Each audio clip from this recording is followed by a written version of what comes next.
Hey guys, and welcome back to my channel. I'm excited for this video. It's going to be a bit of a weird one. It's meant to be it is my February reads. So last month I did a January reads one and I told you all about the books that I read in January, and I'm going to do it for each month. So this is February reads. The reason I'm doing this is because I'm on a mission.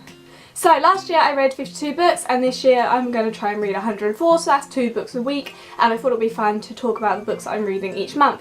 Now this one's going to be a bit of a weird one because it's mainly one book, well, one series. I have a thing where if I start a book and it's in a series and I have a series, I have to finish it. I can't read one part of the book and then go back to the series at a later date. I have to read the whole series. I can't, it's one of the things I can't do. I just can't leave it. So that's what we're doing, and chances are next month is going to be that as well, because this series has 13 books in it. It's a Vampire Diaries. Now I've actually read the Vampire Diaries like a million times, I've read it loads, but the issue is this month I couldn't find the motivation to read a book. I've read 2 other ones, but this is my pile of books. Ugh! I'm nearly dropping them all. This is my pile of books. And I read the 100 and a Roald Dahl one just to try and at the very beginning of the month. But I just couldn't really get into reading this month for some reason. I think like I've been really busy and I kind of just like struggled, if that makes sense, to like really pick up a different book that I haven't read and get into it. So I ended up deciding to reread Vampire Diaries because I love it, and I haven't actually read Vampire Diaries again since I was doing my GCSEs. So that was like years ago. Well, I would have been like 16, so that was like 8 years ago. How old am I? I always forget how old I am. I think that was about like between 6 and 8 years ago that I last read Vampire Diaries. So I have started to reread them, and even though I've read them before, it still doesn't mean that I can only read like book 5 for instance and then leave it. I can't. I just physically can't. It's one of those things, like I can't stop in the middle of a chapter either. Like if I'm reading and I want to go to bed or I've got something to do, I can't stop in the middle of a chapter. I have to read the chapter. I can't do that sort of thing. I'm just one of those people that just, yeah, I'm really weird when it comes to reading. So I'm going to try and tell you all about them. I have got my notebook because some of them are so hard to keep track of what goes on. It's really weird. The books are so different to the TV show. If you've watched the TV show Vampire Diaries, like I do recommend, sorry, I just noticed the book was dough. I recommend reading the books because the fact that like you've got the characters you love, but at the same time you don't, and the books are really different, like really different. Anyway, I'm going to start talking about the books that I read first. Let's flip my, trying to not, I've got coffee on the side and I don't want to knock it with the books, and all my book tower is collapsing. So the very first book that I read actually was The 100, which again, it was completely different to a TV series. It's really weird how, like, obviously like TV shows were like based off a so and so book. And then you're like, yeah, based as in like used one character kind of name.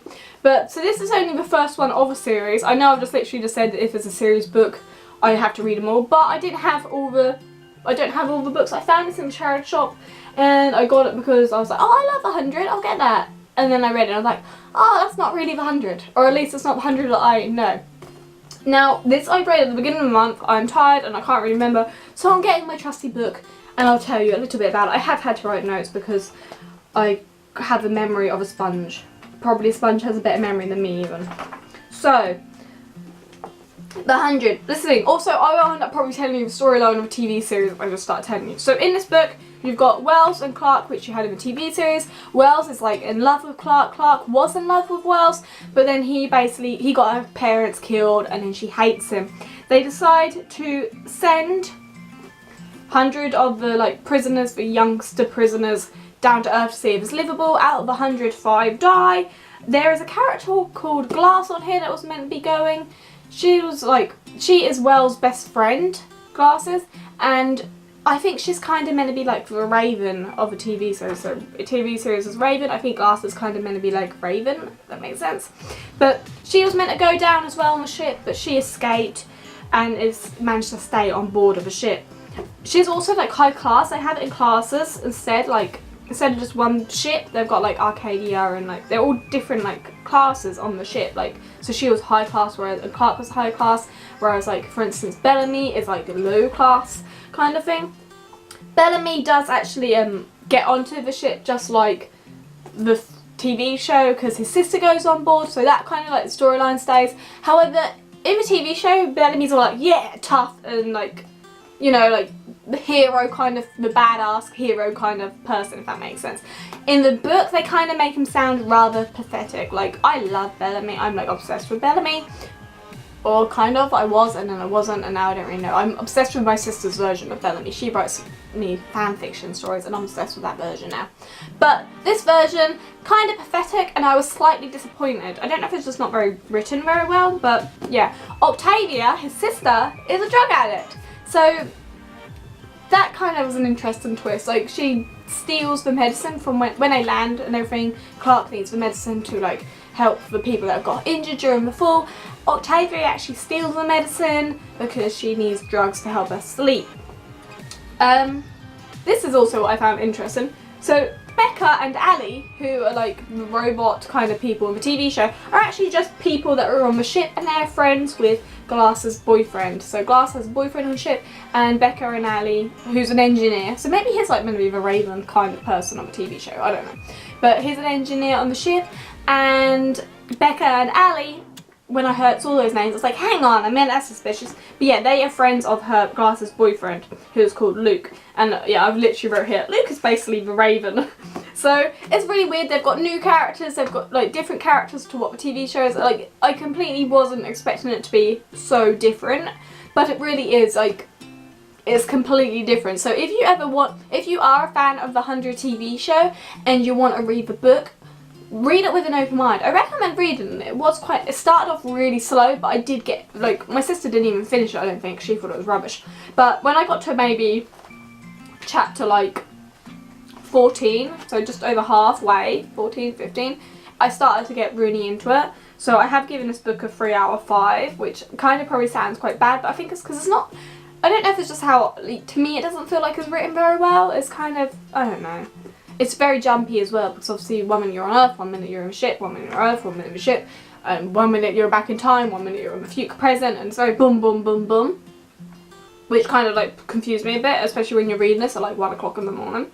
But yeah, I do recommend reading it if you are like that sort of fan. If you like, I don't really know how to explain it. If you like the 100 TV show and you found that interesting, I recommend reading it, but read it with an open mind. Kind of separate the TV show as something completely different. So yes, some of the character names are slightly the same, but completely different. You got TV show The 100 in one corner, and then you got the book in another corner. It's completely and utterly different. You have to keep it with an open mind. But yeah, if you like these sort of books, if you like kind of adventure-y kind of books, venture. I can't speak. Why can't I speak? Blech. I don't know what's going on. If you like adventurous books and you kind of, there's a bit of romance in there as well. It's an all-over book kind of thing. So if you do like that sort of stuff, maybe pick it up and have a little read. I might try and get the other ones. I can't decide if I want to try and see what the next book was like and see how different it continues throughout the series. But yeah, it was alright, and I think I've probably talked about this book for way too long now. So, next book. This is kind of a cheap book. So it's the Dropper Pelle and Me by Roald Dahl. Now I have this is when I really didn't want to read something. I could not get myself to read. I kept picking up books and I was like, come on Vicky, you need to read something, and I don't know, I couldn't, I was too tired of that. And then I remembered that I got a whole set of Roald Dahl books, and some of them I've not read. For instance, I've never read the Dropper Pelle and Me, and actually I really liked it. So it's a little kid called Billy, walks past an old sweet shop and just dreams about making it back into a sweet shop. And then one day he sees stuff coming out, and it turns out it's becoming a window cleaner, which is run by the giraffe, the pelican, and the monkey, which is me. And the Duke summons them to come and clean their windows, and then whilst they're there, someone tries to steal his wife's diamonds. The pelican captures him in his mouth, and everyone's all happy, and then the Duke ends up letting the 3 animals live with him on his estate, and he buys the sweet shop for the little boy Billy, and everyone lives like happily ever after. So it's a cute little book. Honestly, I do wish I read this when I was younger, just because it's a really adorable book. I liked it. And I'm very excited for the future when I actually ever get round having kids. This is definitely something that I'll end up reading to them, / with them, / you know, get them to read. Because it's a really happy book. I like it. And it's like, I don't know, it's cute. And I like the illustrations. this was kind of like, it was good for me when I was in the mood that I was in. So that's that one. I'm not really going to bother rating that one because it's a children's book and it's hard for an adult to rate a children's book. Really, you need a child to rate a children's book. So I'm going to ignore that. Now, we're on my pile of Vampire Diaries books. Now, there's only 5 here, but actually I've read 7, if that makes sense, because 2 of them, the first 2 books, like volume 1, it's actually books 1 and 2, so it's 2 books in one again. I don't know why she did that, but yeah. So I'm going to try and do this quick. I'm going to try and not tell you too much, but know me, I will. So, again, completely separate. Vampire Diaries, the TV show, one corner. Vampire Diaries books, another corner. If you like the Vampire Diaries TV show, if you like vampires, if you like werewolves, if you like mystery, if you like adventure, if you like action, if you like romance, if you like suspense, thriller, anything like that, I do recommend reading the books. But remember, if you are a fan of Vampire Diaries, completely different. Books, TV show, separate. Big tunnel between. Completely different, just to make that clear. Book 1. So we are basically getting the very first one. It's called The Awakening. I need to remember what they're called now. Is it called The Awakening, very first one? This is the thing, because it's in 2 books, yeah. So the very first one is called The Awakening. And it's not a very thick book, so this is how much it is. And it's basically getting to know the characters, introducing you. So instead of being in Mystic Falls, which is where the TV show is, it's called First Church. Elena is very, very popular. She plays with the boys. She doesn't really care about their feelings. She has blue eyes, like blue eyes with gold specks in them, and super blonde hair. So, and she's a bitch. I've literally wrote on here, she is a bitch. The reason I'm reading my notes is because I will get muddled up with the TV show and the books, and I'm all over the place. She doesn't treat people, even her best friend, she doesn't really treat them with respect. Her parents did die and in a car accident, and she lives with her Aunt Judith and her little sister Margaret, who's like 4 years old, and her Aunt Judith is due to marry someone called Robert. Her best friend is Bonnie, who is actually a witch still, and then someone called Meredith, yeah. Loads of killings start to happen. Like, this mystery boy turns up, which is Stefan, and she like instantly falls in love with him and she wants to be with him. And then all these killings start to happen, and all this starts to get a bit like, ooh, what's going on? Why is there murders happening? She learns that Stefan is a vampire. She learns about his back story with Catherine, and she learns about his brother Damon, in which then she puts 2 and 2 together because Damon has been following her. He actually can turn into a really big, magnificent crow. Woohoo! Crow tattoo. If you checked out my tattoo video, you will know that I mentioned that I got a crow tattoo partly because of Damon Salvatore. So he turns into a crow, and yeah, that's basically what happens in the first book. It's getting to know him. It's just slowly putting the characters together, getting to know the story. Book 2, I gave book 1 4.5 out of 5 because I think that might have been actually quite high. I think it should have been a 4 really. It is just getting to know the characters, but it is getting quite intense already. So book 2 again is about this big, and it's called The Struggle. So Damon tries to kill Stefan. Elena confronts Damon, and there's a big fight.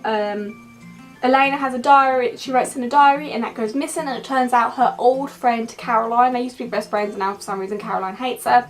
He has stolen it and is planning to read the diary out in the public to basically get Stefan like kicked out of town. A girl called Vicky Bennett goes like absolutely crazy, and it's all related to vampires. You discover that a plant called Vervain can protect him, so Stefan gives the girls Vervain just to keep him safe because he thinks it's Damon doing all the bad stuff. Elena and Damon start to connect.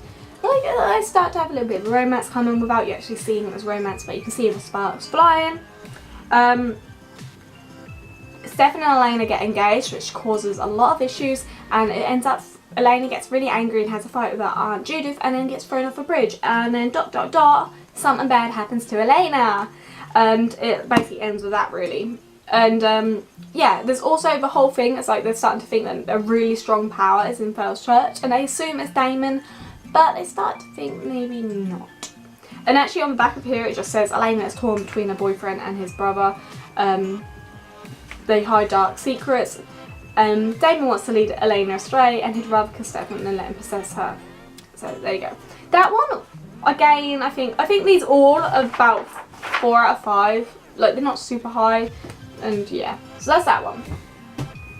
Number 3. Book 3 is called The Fury, and again it's about the same size as the other two. See, quite the same size, and that's like the 2 books split in half. So book 3. So guess what? Elena becomes a vampire. Dun dun dun! Because in the last book loads of stuff happened. I'm not going to tell you, but Elena becomes a vampire. There is the strong power is actually a white force. It's all white. Like there's a snow owl that constantly watches them. What's going on? This white kitten is associated to white. What's going on? The animals all go like absolutely crazy and like attack people. All the dogs and the cats start attacking people, and they all assume it's associated to this evil.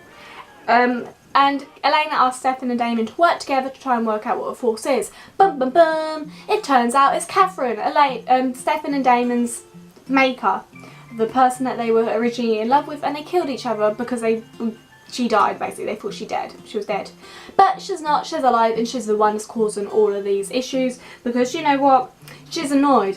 She gave them a gift of being together forever after separate killing herself apparently, and they didn't respect that, so they just literally killed themselves, if that makes sense.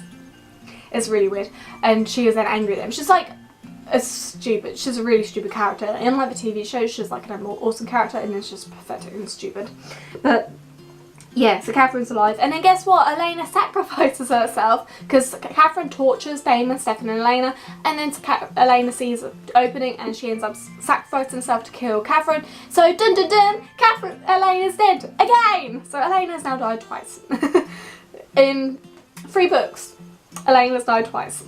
And on the back of this it says Elena struggles to control her desire for blood, Damon hungers for the golden girl and revenge against Stefan. Stefan is tormented after losing Elena, who would do anything to get her back, even if it means becoming what he once despised. Yeah, when Elena became a vampire, she became like obsessed with Damon without even meaning to for like the first like couple of days. It was really weird. Really weird. So this one actually, I quite enjoyed that one, as weird as it was, I quite enjoyed it. So this one was more like a 4.5 out of 5. Okay, book 4, The Reunion. I'll read you the bottom part before I tell you what I've written down. So Elena is threatened by a terrifying evil. Dun dun dun. Evil again. Evil. There's always evil in Fell's Church. Damon, summoned by Elena to face a common enemy, puts trust in the brother he loathes. Stefan attempts to keep his promise to Elena and protect the town from its most powerful villain yet. It's mentioned Elena. Elena just died. Again. What's going on? Well... There's another strong power in Fell's Church. Bum bum bum, it's Klaus. One of the original vampires. Woo! There's a werewolf, Tyler, in it, and he like gets triggered because he works for Klaus. It's really weird. Elena is dead, but she communicates through her friend Bonnie, the witch, and tells them that there's big power coming. You need to work together to help. So Elena's there, but not there. She's kind of like in the story still, but she's only a ghost communicating. It's really weird. She's warning them about everything. Bonnie summons Damon and Stefan, but Damon comes along too, and they all try to work together to work out what the power is. There's a big fight near the end, and Stefan is like about to die, and Elena appears. She like somehow comes back, and like they can see her as a ghost, and she heals Stefan, and then she heals everyone else. Klaus dies, and when she's about to leave, and then there's a big flash of light, and then she's there on the ground naked as a human. So Elena died as a human, became a vampire, died as a vampire, became a ghost, and now is back being a human. However, in book 5 you'll find out she isn't actually a human. So book 4 again was about 4 out of 5. I think actually I'm going to give it 4.5 out of 5 because I really enjoyed that final fight scene. Was quite intense and I really did enjoy that. And I'm probably talking really quickly, but we have a lot of books to get through. We've still got 3 more books to talk about. So book 5. This one is actually a full book. It's nice and big. I do like the covers. I don't know, this made me laugh. All the covers are of the TV show, but the books were written before the TV show, and I can't find the original cover ones. I would love to get the ones with the actual covers that aren't the TV show ones. Because it all says now major ITV2, but I'd love like the original covers. I don't even think they have original covers, which makes me sad. But yeah, anyway. Book 5, I'll read you on the back and then I'll read you on what I've got. So when Elena's beloved, oh look, it says here, she's alive but no longer just human. So, when Elena's beloved Stefan is lured away from Fel's church, Damon seizes his chance to convince her that he's the brother she's meant to be with. ... But a darkness has come into the town, and Damon, always the hunter, is now the hunted. He becomes prey to a creature that can possess him at will, and who desires Elena just as much, but for what purposes? So, turns out Elena is back, but for a little while she's childlike. She's not really human. She kind of like floats around. They like call her an angel, and she has powers. She has like wings that can do things, and she can like read people's minds.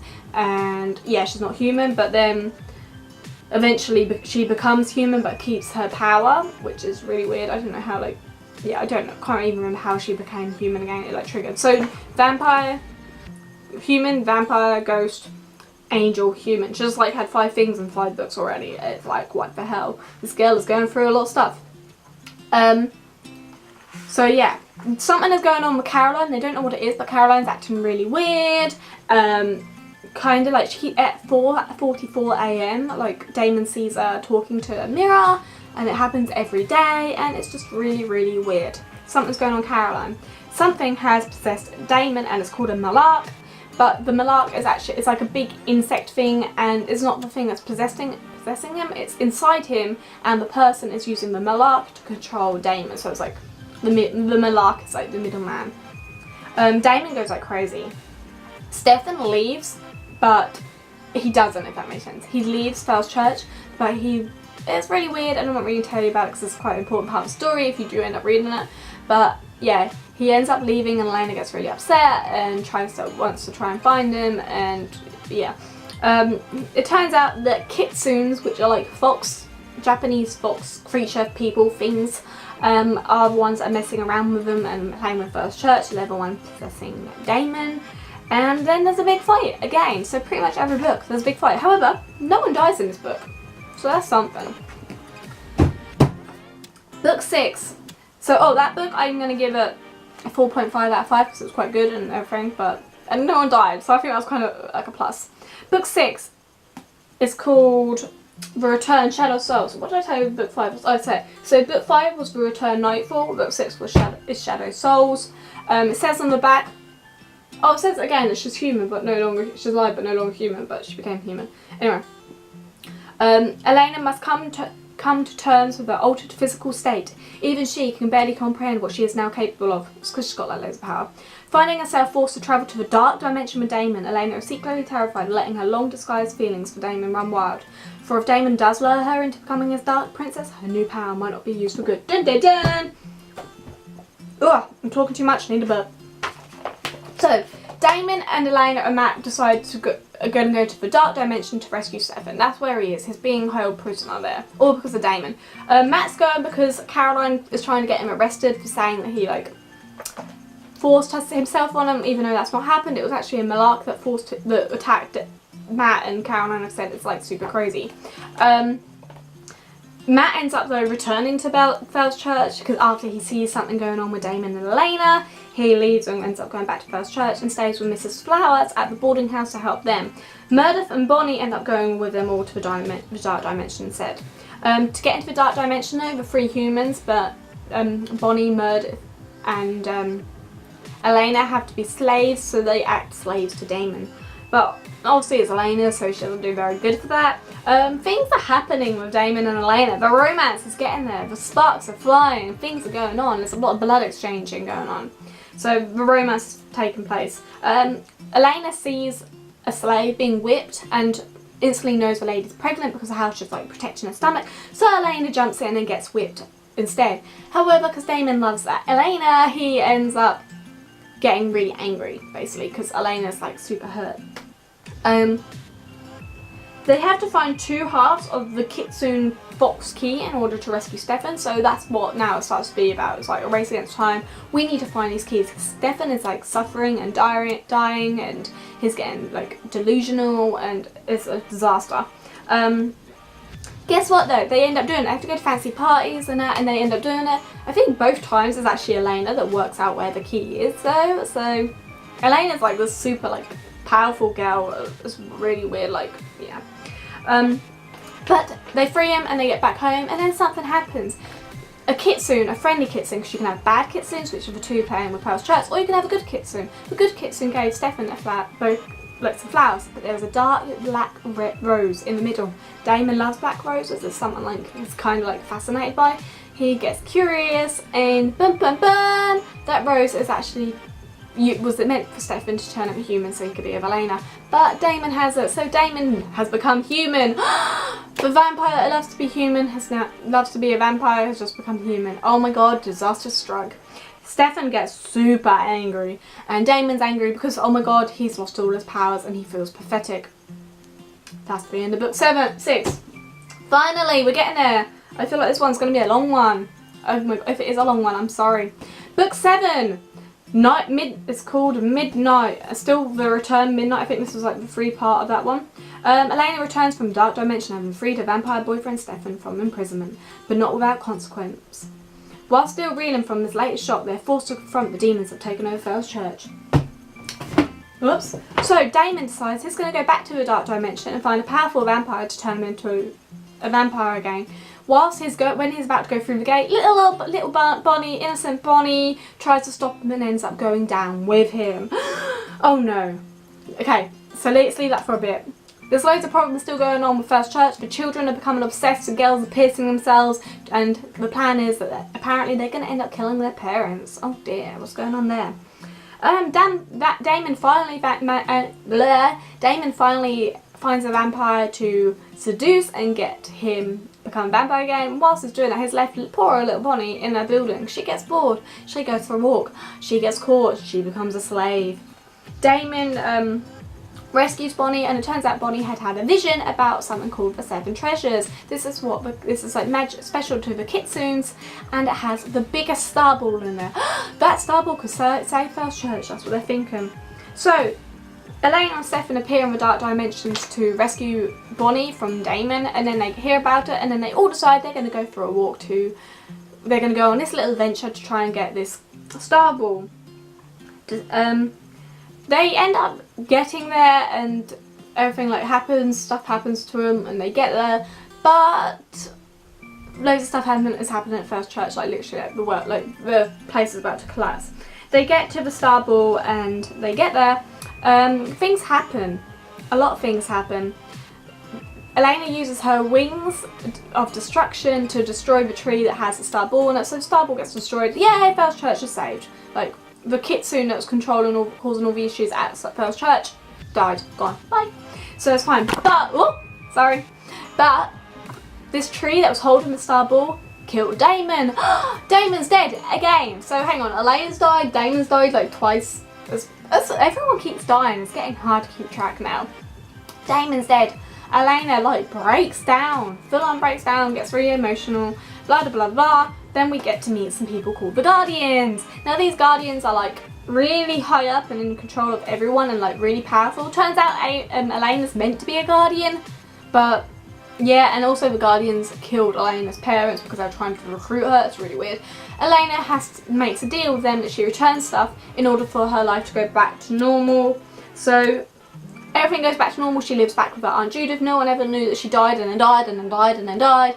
All the things that have happened in Pearl's Church just go back. All the kids lose their memories and everything's just hanky-dory. I can't remember saying that. It's just perfect and everything's back to normal. However, Stefan realises that Elena was completely and utterly in love with Damon. So I think he's kind of drifted apart from her a bit at the end, but he's still trying to be there to comfort for her because she's a mess. She's completely and utterly. She did not want Damon to go. She sliced her throat as well, trying to get him to drink and save him, even though he was dead. And she asked the Guardians to bring him back to life, and they couldn't because he's dead, and they don't know what happens to vampires when they die. But there you go.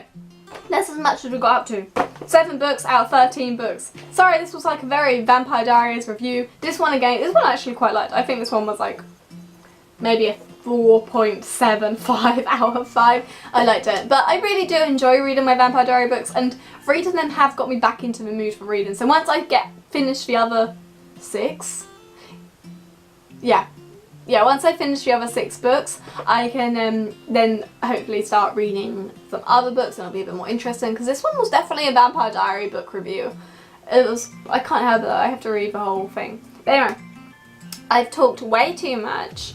I tried to be really quick. I don't think I've ever spoken that quick before. My camera's gone really weird. I don't think it's recording anymore. Is it recording? It's gone red. I can see in the background it's gone red, so I may be losing all this. Anyway, yeah, it starts recording. My camera will only record for like certain segments, and I must have been talking for about 30 minutes. That means this is a long book review. I'm really sorry. I didn't mean for it to be long, but I did warn you. It's Vampire Diaries. I didn't want to like. These are even like really little notes. I don't know if you see that. I didn't write hardly any notes really, but it's still long. It's a lot of books to talk about, especially when loads happen in those books, and I didn't even tell you half of that. It's ridiculous. Anyway, that's it. I do recommend reading them. Like I said, though, if you do read books and there's like TV series about them, even like True Blood for instance, you always have to remember to keep them two separate. But like I said, Vampire Diaries, TV show, book, keep it separate. Same for The 100, TV show, book, keep it separate. They're completely different stories and they are enjoyable though. I love them. I absolutely love Vampire Diaries. I'm like obsessed with it, as you know before. Anyway, I am really going to shut up now. I'm really sorry that this video was long. I didn't mean for it to be long. I just had a lot to say, I guess. I've actually been talking for way too long. That's ridiculous. Anyway, thank you for watching, and don't forget to subscribe to my channel. I put up videos every Wednesday and every Sunday. And next month, hopefully it won't be as Vampire Diary book reviews. But, oh well, we'll see. I'm just sharing what I've read and sharing my opinions. But thanks for watching, and I hope you have a great morning, afternoon, evening, whatever time of day it is. I hope you've been smiling, because that's the most important thing. And I'll see you in the next video. Bye!